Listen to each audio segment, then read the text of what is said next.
กับสวัสดีพี่น้องก็ปุ๋ยก็เดินทางมาหอดตั้งแกงคือกองเนาะมาแวะกินเขาวมีหลากหลายไปกิน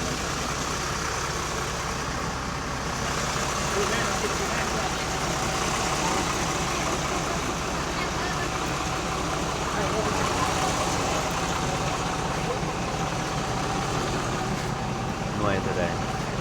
หน่วยเท่าใดฮะแต่ละ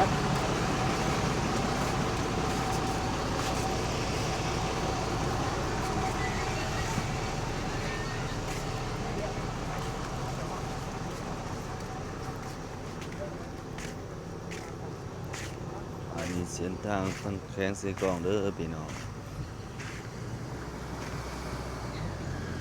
เมืองเส้นทางสัญจรไปมากก็สวยงามดีพี่น้องอันนี้บ่าวปุ้ยมาแวะซื้อแนวกินข้าวบ่าวปุ้ยจะขอปิดคลิปกันเด้อพี่น้องอย่าลืมฝากกดไลค์กดแชร์ติดตามทาง YouTube บ่าวปุ้ยลาวไต่เด้อพี่น้องเด้อทั้ง